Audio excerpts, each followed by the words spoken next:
Welcome all. Also, Sarah, I think I have it going now, but I will let you know when I'm ready to take over with the screen share.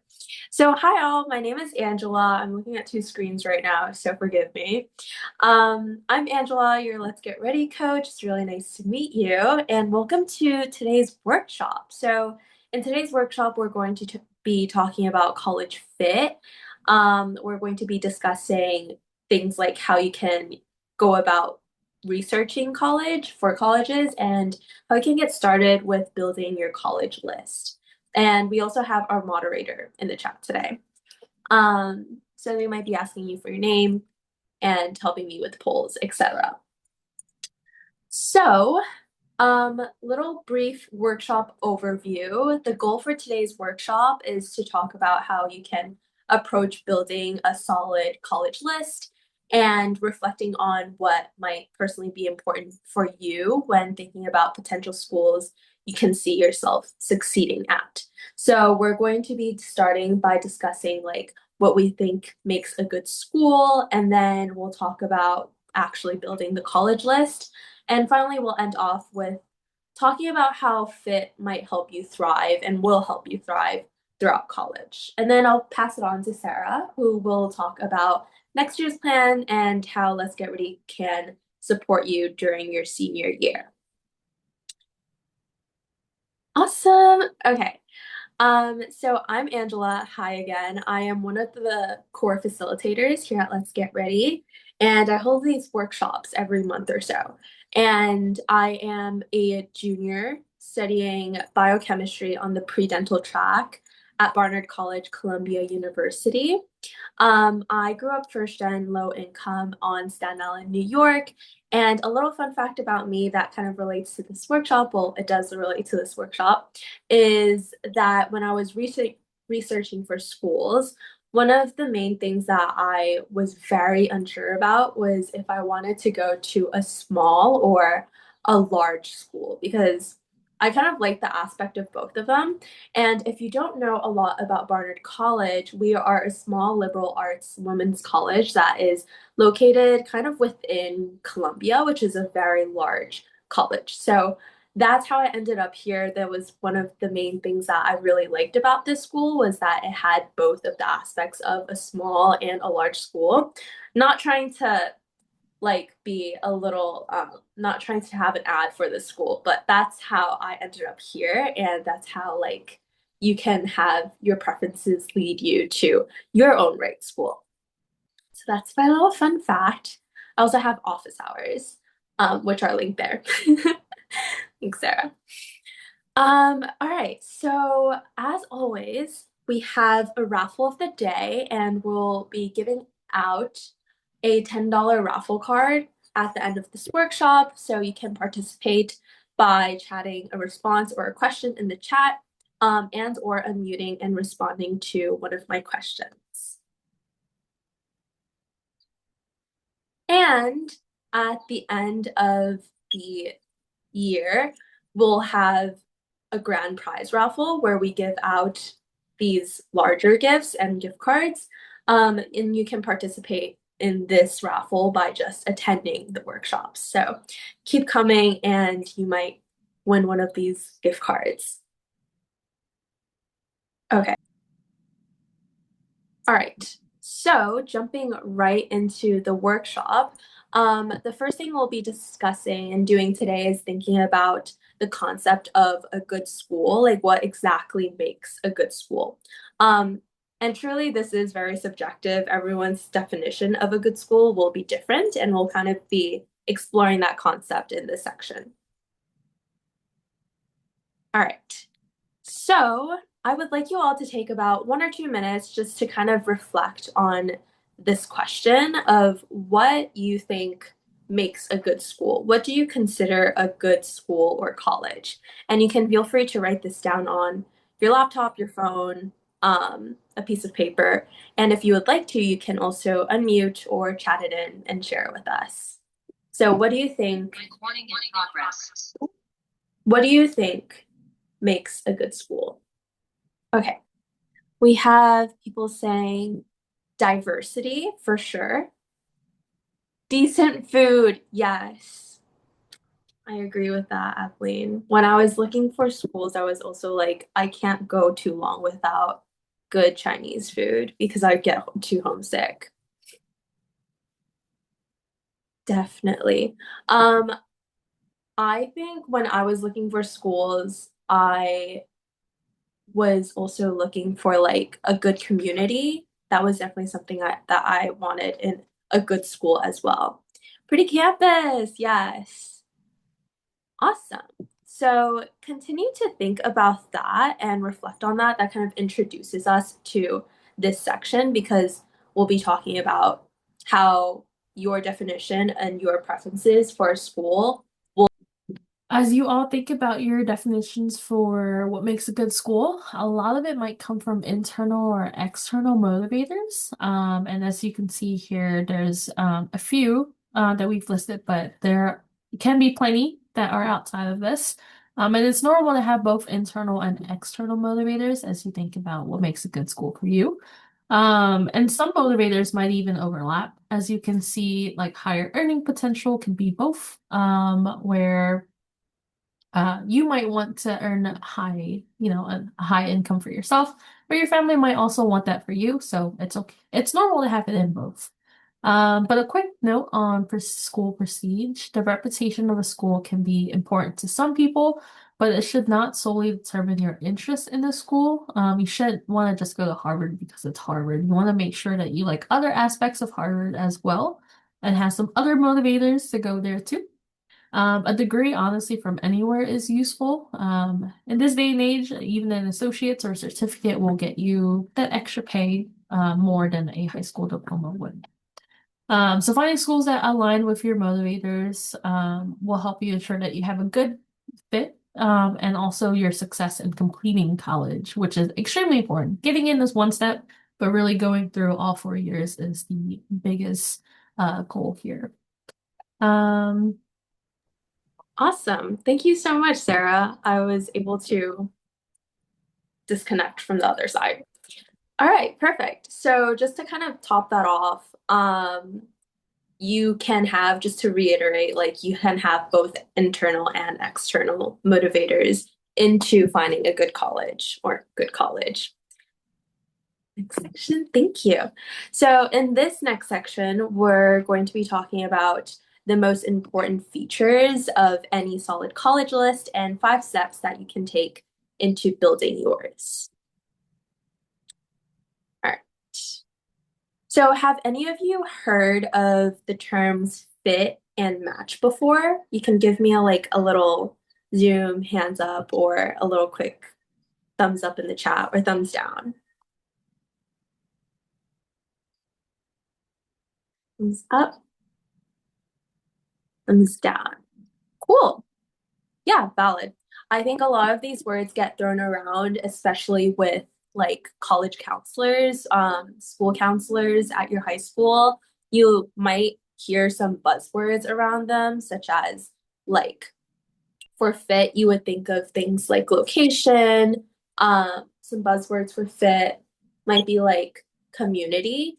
And then for match, the buzzwords would be like safety schools, target schools, reach schools. I know like I heard that a lot while I was in college or while I was in high school. So you might associate those words with this. So if you could click, thank you. Fit is basically how a school would, what kind of school environment you are looking for and what kind of criterias you're looking for in a school. What kind of life do you see for yourself when you're in college beyond, perhaps the academics? That's why we start to think about things like location and we start to think about things like community. On the other hand, match is a lot more related to statistics and your, let's say, your grades, your GPA, how your profile relates to that of the average accepted student at XYZ school. So that is kind of like the main difference between these two. And we'll be talking more about them. Slide, thank you. So let us define fit.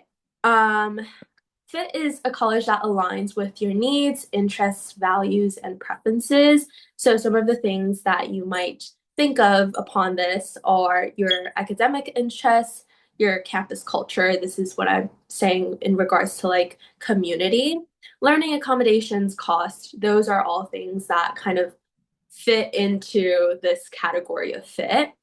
And the fit factors listed here are just primarily some examples. They don't have to be your exact ones. You can have beyond these.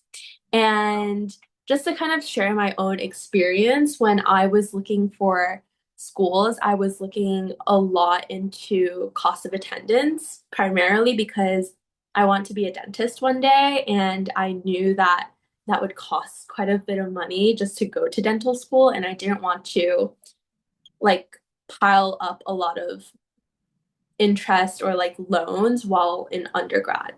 And beyond that, I was also looking for location. I knew I get homesick a lot, so I was like, I want to stay in New York. So those are some of the things and some examples of how fit might look for you when you're looking at colleges. Awesome. And again, match is different in the sense that it's primarily about statistics and your like the numbers. So GPA, we're looking at SAT scores, those numbers of your profile. And usually,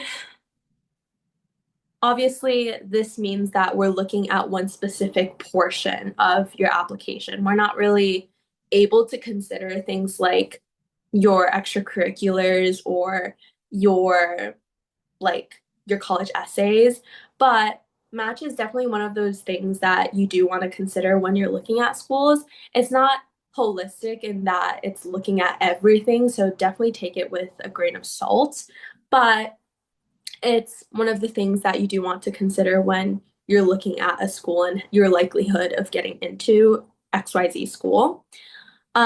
Community colleges are usually less selective, and sometimes they don't require minimum GPAs or test scores to get in.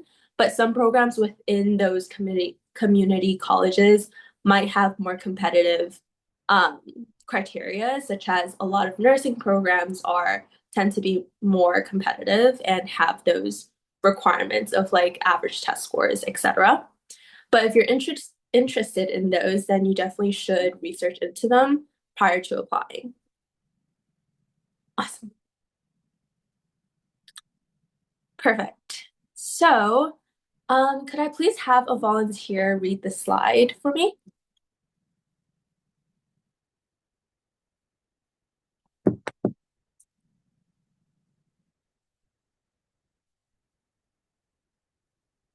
Oh, perfect. Um, how do you pronounce your name? Open Yim? Oh yeah, it's like that. Okay, awesome. Academic match supports you in getting accepted into college.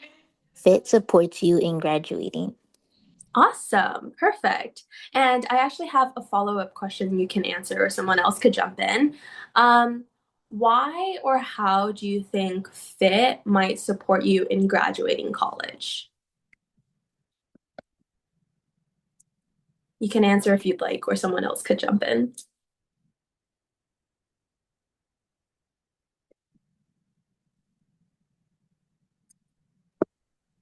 I think like if you feel like a greater connection with like the people at your school, you would like build a strong like connection and support group and which would help you in graduating, like fulfilling your time there, like throughout your 4 years.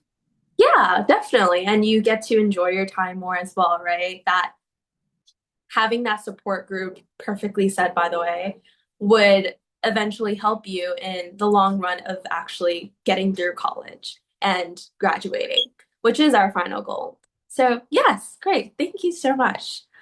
Um, yeah, let's move on to the next slide. Thank you. Perfect. So now let's dive deeper into fit and match, starting with fit and thinking about some of the things that might matter to you when it comes to college environments. So we'll start by zooming in on one of the more fun and interesting aspects of fit, which is basically what I like to call like a school vibe. So there's actually a lot of ways to try and get the sense of the vibe of a school. And one of the ways is to check out places where students themselves have shared their opinions and perspectives on their schools. And the site on this website is called Niche. I'm not sure if a lot of you have heard of it, but it does offer overviews of colleges. And one of the sections of the website, students are able to describe their typical student at their school. So in this activity, I'll be sharing some of these descriptions of schools that students have shared, and I'll be asking you all whether that kind of feels like a good vibe to you or feels like a good fit for you. So it might make more sense as we go through this activity, but you can give me either a thumbs up if you're like, yeah, this school sounds really fun, or I would want to be here.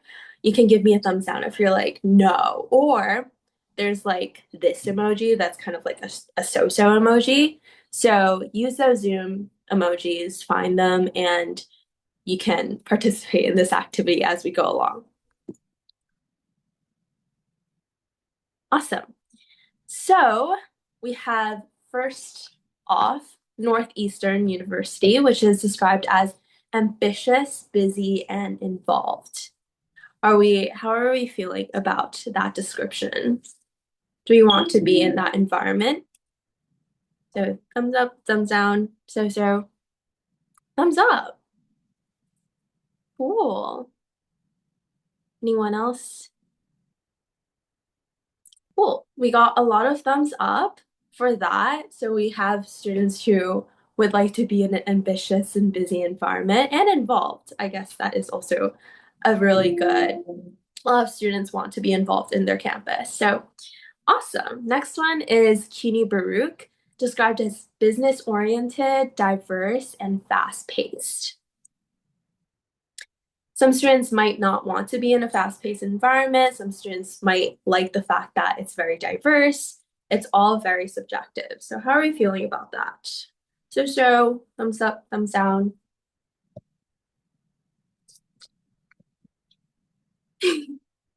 My sister went here, but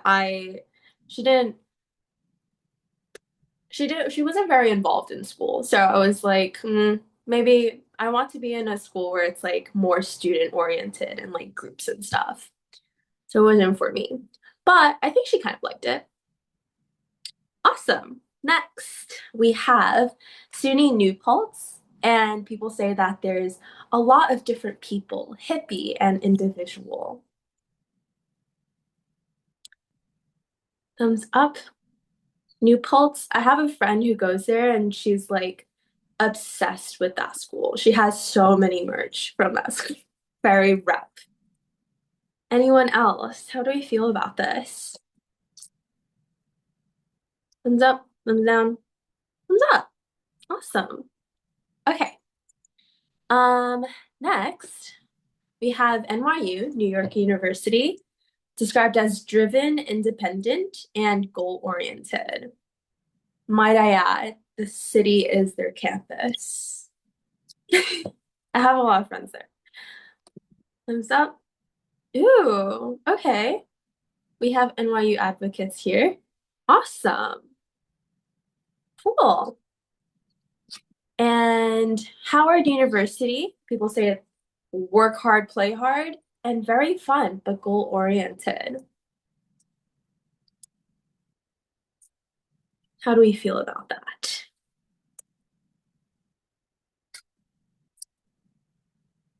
I remember getting a lot of emails from Howard University. I don't remember if I applied. Thumbs up? Cool. And next, we have finally Temple University, described diverse, no typical student, and everyone is their own person. Good. Is this a school that has a really good dining hall? I don't remember. Cool. Let me know if anyone knows about their dining hall because I feel like people have spoken about that. Anyways, all right, perfect. Thank you all so much for that. We'll be jumping right into the next activity. So we'll pause on this slide a little bit so you can read the instructions, but basically you'll be using the stamp uh, button on Zoom to kind of stamp on the screen for the next activity. Feel free to like test it out on this one as well, or if you're confused, also let me know. Yes, okay. I'm seeing a few people test it out. The stamp might be easier than drawing. So if you wanted to use one of those. Cool. Okay, awesome. So, moving on to the next activity. So, a little brief overview before we get started. Most students, before they actually begin creating their college list, start to reflect on what they prioritize the most and what their fit factors are. And then after that, they use that information to narrow down the potential schools that they might be interested in. So, fit can encompass a vast number of things from something like academic programs to HBCUs to good school spirit. And the factors on this slide are just some common things that people and students have considered. So, with all that said, and looking at the things that we have listed here on this slide, if you see something that is also important to you and your own fit factors, you can use a stamp to kind of stamp in one of those circles. Actually multiple of those circles. So if you think that, let's say, like, I was also a Let's Get Ready mentee, and I don't recall if I was in this workshop, but if I were, I would have done, let's see, good financial aid was definitely, again, something that was and is important to me. That reminds me that I have to fill out my financial aid. I will get that done. I'm first gen low income, so that is definitely something near and dear to me. Low cost, I wanted personally to be in the city, in New York City, Big Apple. I was accepted. I was considering a school that was in Iowa for like a split second, and I was like, wait, Iowa? So I ended up not going there. But awesome. So I'm seeing a bunch of stamps on the slide. A lot of people said good financial aid. Major diversity, definitely, and internships are really big ones that I'm seeing for sure. And I think recently internships have been like even more of like something that students look for in this economy that we're in. So definitely a pattern that I'm seeing more and something that's very important. I think if I were for say like a business major, that would also have been incredibly important to me, like being able to find internships and also other careers, not just business. But awesome. So again, a lot of you had stamped off like good financial aid and low cost, which a lot of students do care about, like beyond this and just in general. So we're going to be talking about financial fit specifically next in this workshop. All the stamps on the slide. I love it.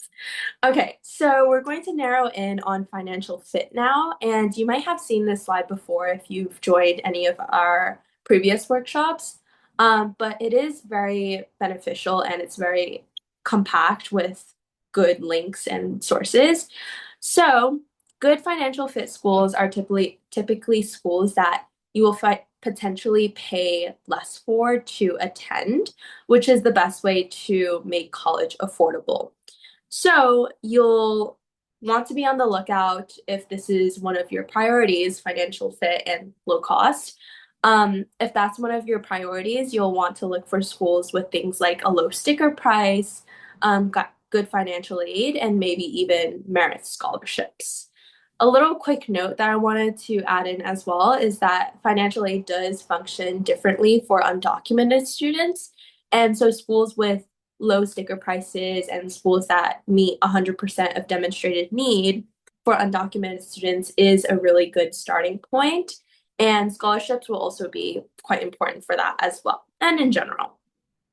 And also, we're going to be sending out these slides over text, so you'll have the opportunity to come back to this slide and click through those hyperlinks, those links that we have on this slide to explore more of those different types of schools. Okay, so fit is basically us making sure that the school we pick will not only help us succeed, but thrive in college for the next 4 years. And a good fit school should have the right appliances and amenities to help us enjoy our time and survive in college. So now we'll explore what considering match in your list building process can look like as well. And after considering fit and making a list of potential schools you're interested in, you'll want to also make sure that your list includes things like, here comes the buzzwords, safety, match, and reach schools. However, most of your schools should be aimed to be a match school. And the number of schools on each category that you should apply to doesn't need to be the exact number that's included in this table. But what's more important is that you do have each of these categories, especially safety schools, reflected on your list. A quick little run through of each of these because I'm realizing that I haven't done that yet. Safety schools are basically schools where your statistics, your GPA, your SAT, your ACT scores, usually they exceed the profile of the average accepted student. So you're kind of your chances of getting into that school would be higher because your stats are higher than that of this typical student they accept. Match is basically the target school where your statistics, your GPA, etc., are kind of on the dot of the students that they typically accept. And then reach is where you might not quite reach those statistics, or it's honestly a lot of reach schools, a lot of people have 4.0s, apply to Harvard, apply to Ivy Leagues, and don't get in. Typically, those schools, when it comes to very competitive schools, it does feel like a lottery. So a lot of the times, even if you do have 4.0s, like the accepted students, some schools are still considered reach because they're just very competitive in nature to begin with. Yes, also very low acceptance rates. So that's why it feels a lot of the times like a lottery. But if you do plan to attend community college, for example, then you might not have to apply to this many schools. But a lot of students do apply to community colleges because they think that it is going to be cheaper as a 2-year school. If that is your case, I would also recommend to look into 4-year colleges and applying to some of those as well, because oftentimes and sometimes those 4-year colleges can actually provide more financial aid than some community colleges. So that's a kind of brief run through of the match and the 3 different categories of schools. And on the next slide, we have a little chart, and it's kind of exploring admission calculators, which can help you look at how you compare match-wise with the data colleges provide on their admitted students. So on this chart, on this graph, you'll see some red and green dots. The green dots are the students that have been accepted to a specific school. So this chart is a chart for the statistics of one particular school. The green dots are the students that were admitted, and then it's let's say the student on the far left, yes, that one. Those are green and those are accepted. And the one that Sarah circled, that student had between almost like an 850 score on the SAT. On the SAT, probably like 1000 score had like a 3.0 and was accepted to that school. And on the other hand, let's say you're on the very far right and you have a 1600 SAT score, a 4.0 GPA, and you can still see that there's a student there that is red, was rejected. So that all being said is that match only very considers your statistics and your numbers, which obviously your college application is going to be far beyond those numbers, and it's going to be inclusive of a lot of other aspects of you. So it's a good tool to use when you're looking at schools, but definitely take admission calculators with a grain of salt, considering that it's not looking at a lot of the other aspects of your college application. But it is helpful in that it shows a general pattern of the average admitted student at XYZ school. Okay. So in this next section, we'll be exploring how the two fit and match kind of fit together when you're building your college list, when you're actually going about building it.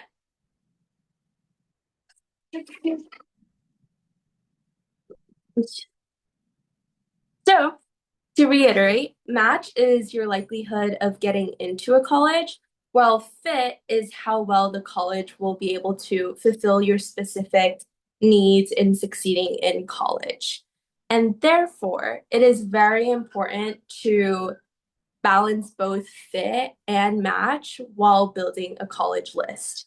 And a good analogy for this, if it's kind of confusing, we're like throwing a bunch of words around, might be like planning for a vacation or a trip.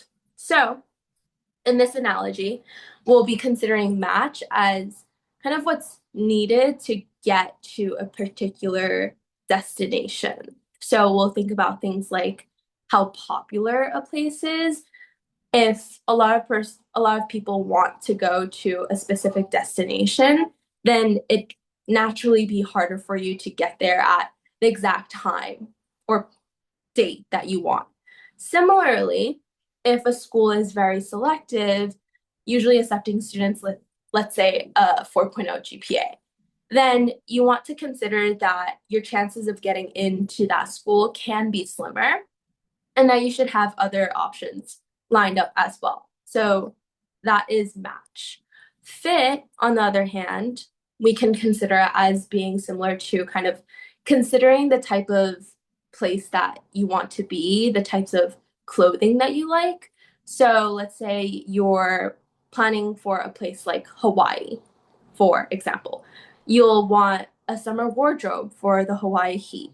But if you already know that you don't really like wearing summer clothes and you're more like someone who likes to wear sweatshirts, then maybe you want to reconsider the trip because in Hawaii it's going to be hot. You're going to want to wear something that's cool. But if you don't like it, then that just might not be a good fit for you. And going back to the school, kind of college list building, if a school is very focused on, let's say, academics, but kind of lacking in the social scene, and you want to go to college, one of your main things is making connections, networking, then you might not want to go there if, you know, networking or school clubs are extremely important to you and that school is just not really focused in that field.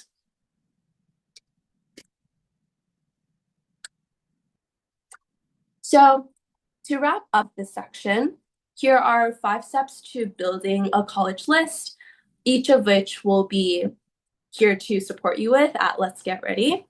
And college list building kind of looks like a very repetitive process of thinking about your priorities, like thinking about what kind of environment you want to be in, then identifying potential schools of interest based on those preferences, what kind of schools kind of pop up in your mind when you think of those preferences. Then researching the schools, bumping off the schools from your list based on those preferences. So back to our analogy, this would be like cutting off trip locations that don't really suit your preferences, like weather preferences. If they don't match, if they don't fit, then like you'll knock it off. Then you don't want to go. And finally, adding more potential schools to research. And I also wanted to point out number five is to be sure that as you take schools off of your list in part four, you still want to make sure that you have safety, match, and reach schools represented on your list. And it's especially important that you don't remove all of your safety schools because that should always remain on your list. Okay, and now we're going to talk about friends, family, and guardians, and a few of the instances where they might have an opinion about your overall college process.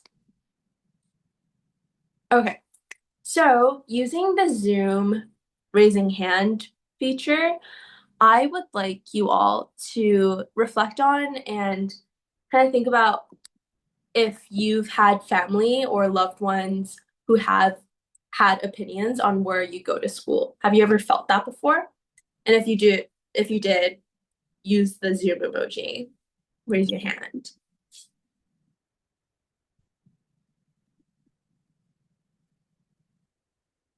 I definitely have before. How do I do that? I can thumbs up. Okay, it's been a while since I used Zoom. But yes, definitely. When I was applying to colleges as well, I also felt that pressure from family, friends of like where people expected me to go or wanted me to go for college. And that's very normal. But this again differs person to person. And oftentimes, loved ones do have opinions because they care, but it can definitely also take its toll on a lot of students when making that decision and having that extra pressure. So, very normal. I also had a lot of pressure from my parents. I come from immigrant, like East Asian Chinese parents.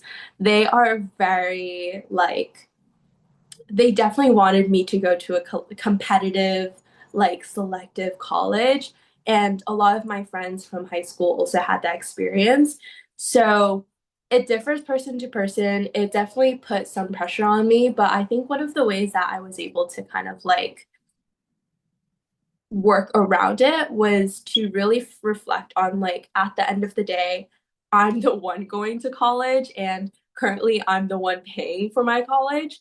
So at the end of the day, it really is about you and where you want to go because no one's going to college for you except for you. So definitely considering first like where you want to go and realizing and maybe talking to your parents or your family, your loved ones that hey, like I'm the one going to college and I do like having that conversation of being like I appreciate you saying this to me, but also like I want to have a voice in this as well. I think personally that helped a lot with my experience and with like this familial pressure and like that awkward conversation. But definitely if you are struggling with having that conversation, that is something that can be worked around with and we'll be talking about in the later slides as well. And in the next slide, if I could please have a volunteer read this slide, this little paragraph.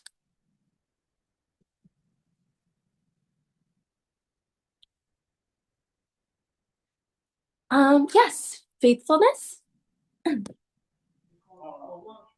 Being true to ourselves. What's most important is that we are true to ourselves. For some of us, that may mean drawing upon family motivation or loved one desire for us. For others, it may mean choosing to pursue a path that is different than what our family or others may want us to do. Perfect. Thank you so much. So, yes, like you said, being true to ourselves might mean drawing strength from the desires of our family and what they have for us or what they want from us, Or it might instead mean choosing to pursue a path that is different from what they want from us. But being true to a few key things that matter most to us, like ourselves, can be very helpful in guiding us in making the decisions ahead of us and the decisions that we ultimately will feel happy about in the long term. So perfect. Thank you so much for reading that. So, when there are differences of opinions, and this slide lists some things that to keep in mind if this comes up, and some things that will hopefully help you approach the conversation with family in a more constructive way. So, feel free to come back to this list, kind of like strategize around it. I definitely remember having this conversation with my parents less formally, but it definitely came along and planning for it definitely helped a lot. And if you ever want to talk through something that's coming up or prep for these conversations, your coach, me, Let's Get Ready as a whole, we're always here for you and we can always talk through this. My office hours are free. Um, Talk through this, strategize together, and kind of come about a plan for your conversations. Okay, so after this slide, we're jumping right into the break, and we'll have about 5 minutes for the break. We'll come back at around 6:55 to continue the rest of the workshop.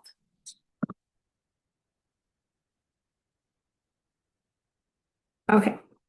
So, in the previous section, we talked about FIT supporting you in graduating, and this means that you have thought about what you might need in college, which is the first step in looking for schools that have those things to offer. And in this next section, we're going to talk, we're going to start to anticipate and learn how to prevent some of the most common challenges that students have while in college. Okay. We'll be launching a poll with this question on it. So the opinion is that schools should be responsible for providing not only academic support, but also social, emotional, and physical supports. And I would like to see if you all agree with this statement or if you disagree with this statement.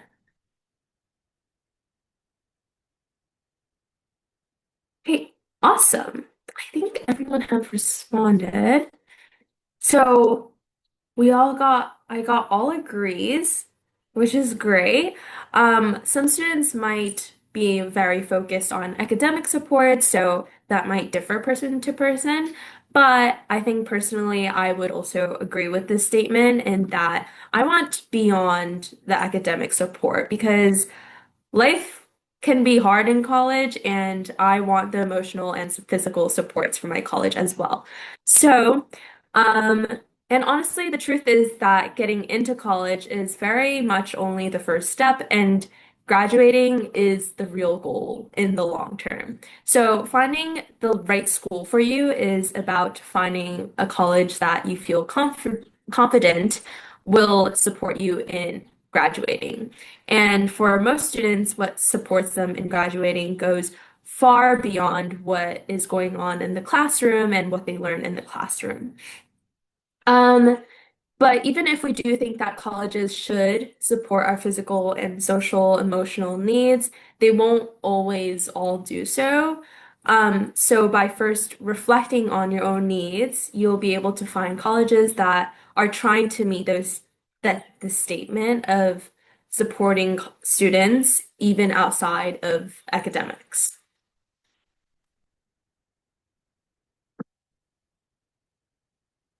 Okay. This next slide lists some obstacles that college students share that they sometimes don't know how to navigate past and can lead students to leave college. But these challenges really shouldn't make or break. These really shouldn't be make or break issues or challenges, but instead they're things that you can typically prevent or move through, which Let's Get Ready is always here to help you with. And in addition to that, you'll also want to strategically choose colleges that feel like they have the supports that are most important to you, and thinking about what can help you to troubleshoot these challenges if they do arise. So I would like you all to take a moment to reflect to yourself if any of the things on this slide are already on your radar or concerns for you already. So some of the things listed are like academic performances, not knowing what to study, affording school. If those are some of your things, kind of take this moment to reflect on that and like think about if any of these apply to you. And in this section, we're going to be talking about why you don't need to think of these concerns as necessarily barriers to going to and staying in college.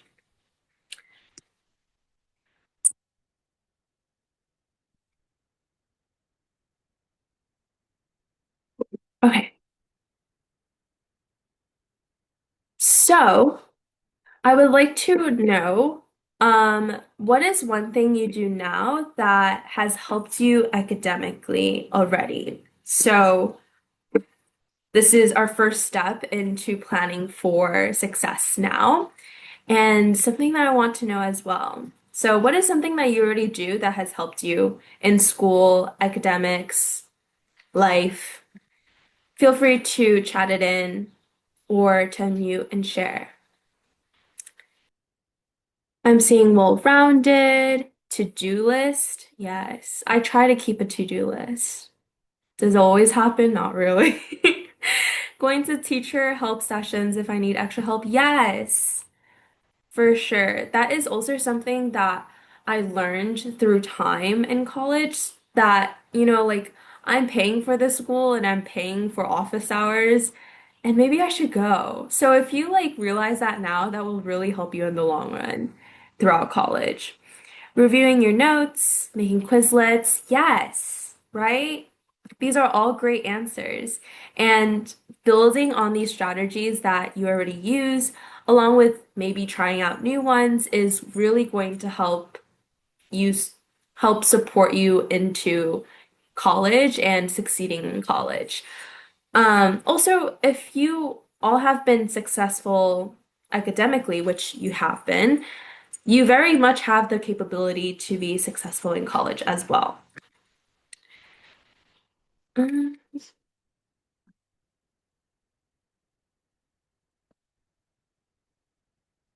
awesome.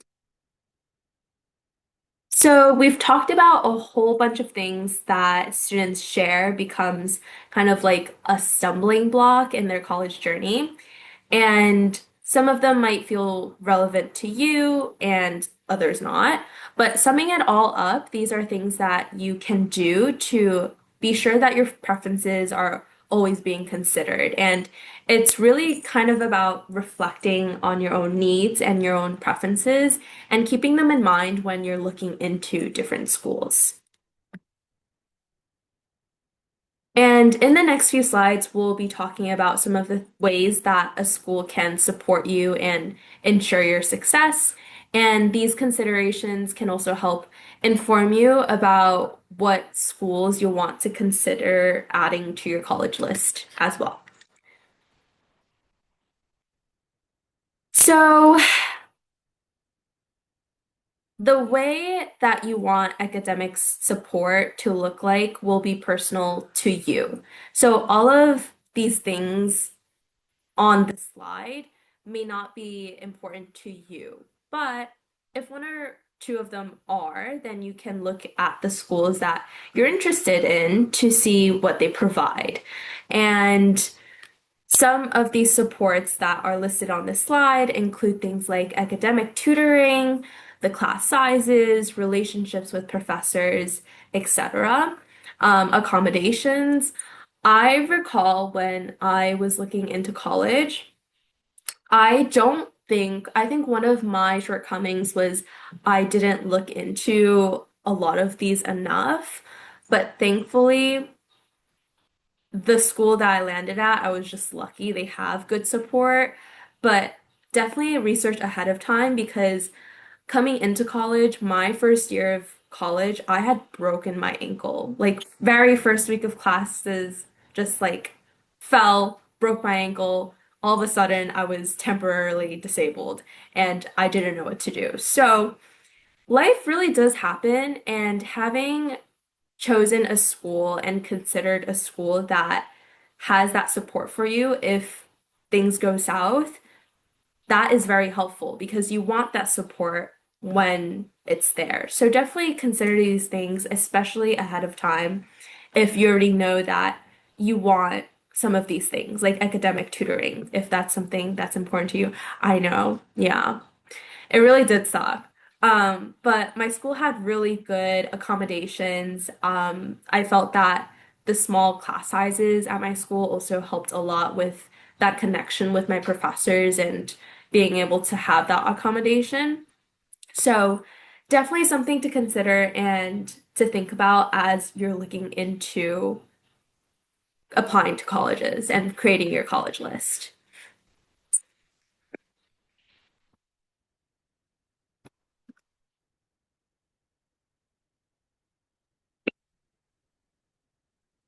So, here are some resources that you might not have thought about, but are probably worth learning more about. And many of them are ways to make money while in school and to build your resume so that when you graduate, you do have experience that employees would appreciate and value. And I really do feel like college is usually a great time to do this because jobs now often look for previous job experiences, even for fresh graduates. And in college, you can use the fact that, you're still a student and you can use that fact to leverage different opportunities and to get your foot into a lot of different fields. And as a low income student myself, I've worked many part-time jobs. I've worked as a researcher, as a TA, and honestly, like beyond being able to earn money and to support myself financially, it has been very fun as well. And you do get to experience a lot of different things that maybe you wouldn't be able to if you don't have the card of like, I'm a student, like let me learn, let me like try this out. A lot of people are willing to let you try because it's like you're a student, you just want to try new things. So I think college is a really good time to do those things beyond obviously like the paycheck is great as well. But adding it to your resume, having those experiences are also very fruitful throughout college. And see. Okay, I think we have enough time for this. I wanted to ask you all if you're excited for any of these aspects of college, if you're excited for internships, if you're excited for like, working different jobs. What are you excited about in college? Is there anything that you like particularly want to do? Honestly, coming in, I never thought that I would be a teaching assistant because I kind of like never thought that I would be able to teach other people. I'm always the one being taught, but being able to experience it is so fun. Oh, we have a question. Okay, co-ops are, from my understanding, they are college programs that are you are a student and also you can work simultaneously. And Sarah, you can jump in if you have more specific things to say. But that is my understanding. There are specific programs that are offered at specific institutions where you can be a student and also work simultaneously.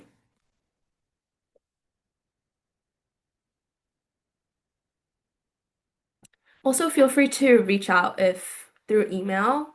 My email is on the slide. And or office hours, and we can look into them more together. Yeah, and just to add really quickly, Ooh, internships. I don't know if any of you are Yes. in Philadelphia, but Oh, Drexel thank has a you, Sarah, co-op for that program. in the chat. Yeah. Drexel A has a three plus co-op. two program. So a lot of a lot of undergrad colleges have specific programs and partnerships with perhaps their graduate school or another graduate school in which you can do, my school has the 4+1 program, where you do your 4 years of undergraduate and then you do 1 year at the master's at the graduate school. And after those 4+1, 5 years, you graduate with your bachelor's degree and your master's degree. So the 3+2 program years, you'll be able to graduate with your bachelor's degree, which is the first 3, 4 years, and then your master's degree. They're offered at specific colleges, so definitely look into those if you're interested in them and look into specific schools that offer them. So, when considering college fit, you may also want to consider health support. Health support, which includes physical and mental health, like both aspects. And if this is on your radar now, it will also allow you to set yourself up for success by only including schools with good health services on your list, because those are very important, necessary things to consider. And the reality is that students often share that college can be a very challenging period, and stress and anxiety are very common. So even if you aren't thinking about these things now, being prepared to learn about the things that you can do to manage these common feelings, and know that it's totally, completely normal, um, can help you choose the right school and to succeed in college. And personally, my school has this really cool program, program that offers free short-term therapy resources for students who are going through some sort of crisis and need that short-term temporary support before they find a long-term solution. So those are just some examples of some supports that schools can offer students in regards to health supports, physical and mental. And on the next slide, community as well will always be an important form of support for you in college, as we have mentioned and talked about before. Friends, professors, and staff at school can all form a part of your support and your system of support in college. Personally, I'm really good friends. This is really funny, actually. I'm really good friends with like the dining hall ladies at my school. They're like the best people ever, and I always chit chat with them. They're part of my little like community here as well. So, very much so, your community at college can be wide and diverse. Um, and just having that support and that system of support is important. And it's good to think about who's a part of our support system and to reach out to them now and in the future and just have them in mind that they are there to support us if we need it. And it's also important to consider what schools might have a community that can offer the types of support that you think will be most valuable and helpful to you in college as well. And in the next slide, I created a little vision board, little like me board of some things that have helped me succeed in college. So some of the things that I put are like surrounding myself with people that I look up to and have inspired me. I do things like changing my study and my work sceneries. My mom has my phone location, and she often calls me. She's like, "Why are you downtown again? Like, stay in school." I'm like, "Mom, I need a change of scenery. Go to like the cafes, switching libraries." That has definitely helped me a lot in studying and having that continuous motivation to study and not get bored of studying. I don't want to drain myself out. Um, and a few other things, I am obsessed with my Google Calendar. I make great use out of it, and it really helps me like map out my days. So those are some of the things that have helped me in college, and it's really fun actually to create vision boards as well for yourself. This is really fun for me. So like see what you want to do, see like what has inspired you, what will inspire you, what you want to do in the future. So these are some things that have helped me, and feel free to take any of them if they resonate with you as well. And the next slide. So, as much as schools can provide support for you, finding your own path and community will be equally as important. And identifying what will help you have the most fulfilling college experience will help you choose the right school for you. So, by definition, to thrive is to prosper and to flourish. So, I would like to throw it back to you all and ask you, if you envision yourself thriving in college, what do you imagine? So, take about 2 minutes. You can write 1 or 2 sentences down, jot it down somewhere. And if you would like to, you can also share it in the chat and mute. So, you can start off your sentence by saying something like, during my time in college, I want to or I will blank. During my time in college, I want to go to a new cafe every week. Actually, it's quite pricey, especially in New York City. I'm like, that's the worst part of going to the cafes. I'm like, $8 for a latte? You're crazy. So take a few minutes for that, and if you would like to share, feel free to do that as well. And after this, I will pass it on to Sarah to talk about next year's plan and how Let's Get Ready will support you during your senior year. We'll take another minute. Feel free to share if you would like in the chat as well.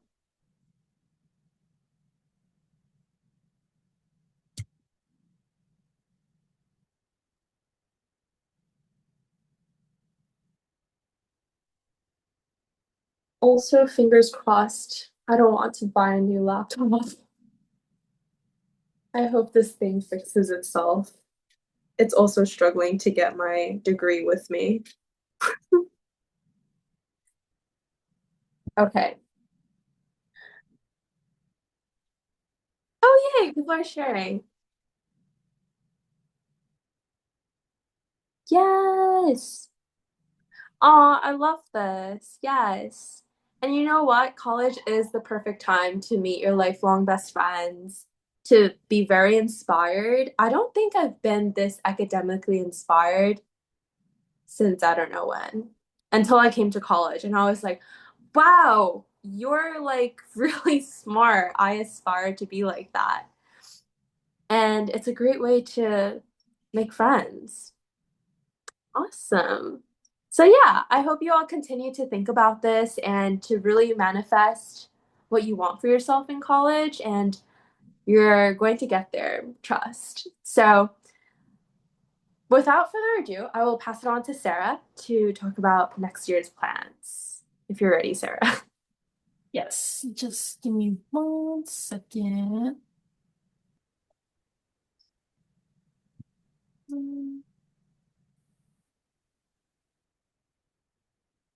Okay, sorry. I had too many screens open. All right. Hopefully you all can hear me okay. I'm going to talk, thank you, a little bit about what support Let's Get Ready has for you during your senior year. I'm not going to go into depth about it because we're revamping our programs. So it might look a little differently next year. So we don't have a sign up of right now. But if there is a sign up and if anything changes, you all will be notified over email/text.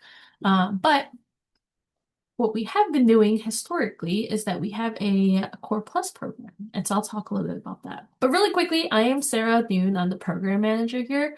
I work closely with your coaches and also the facilitators who amazingly facilitate these workshops.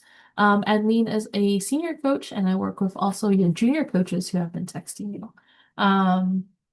So just a little bit about our programs. Y'all are currently in our Access Core Junior program.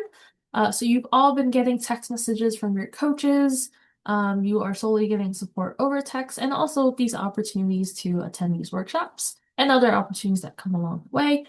And so in your senior year, you can have the exact same setup where you're just getting text messages with information, reminders, and things like that. Or you can opt into our Core Plus program, and that is a little bit more personalized. The coaches call you monthly. You'll get emails. It's a lot more in-depth. Coaches really track your progress. They'll follow up with you often. They write the messages. They'll send you messages. It's really personalized. And then it's a similar kind of setup for college. When you're in college, you'll get you can be in a core program or core plus program. I know it's a little confusing. Each year you get a new coach, but they're setting it from the same numbers, so it's a little confusing. Just know every year you'll have a new coach at LGR. So, dive a little bit deeper into our Access Core program. It's very similar to what you're getting now with your junior program over text. So you'll automatically be enrolled into this program if you don't opt in for Core Plus. You get weekly texts with reminders, tips, and resources to help you navigate your college and financial aid applications. A college student is always on the other end to answer your questions and support you. I know the messages look scripted. They are very bulky. There's a lot of information. Sometimes it might not sound like your coach.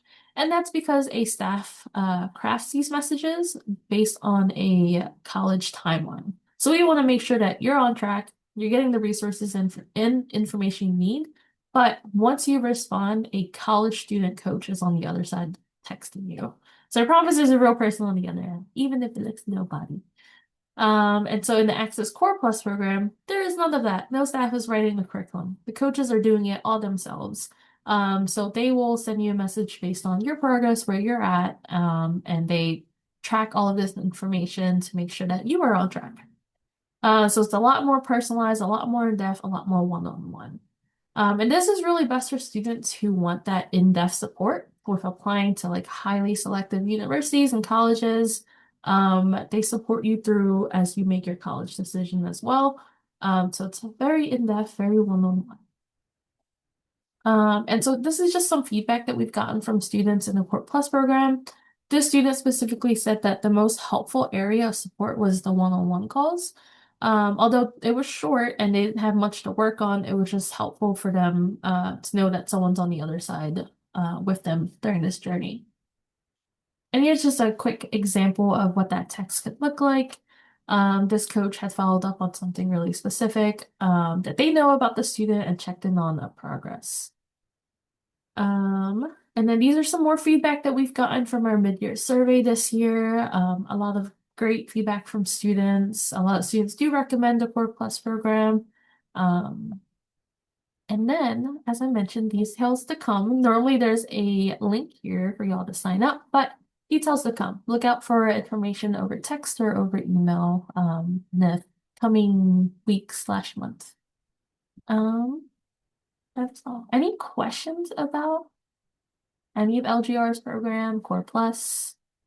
These are Daisy and Joe they are the Core Plus managers. I work with Core solely, but I can answer questions or you can reach out to them for questions.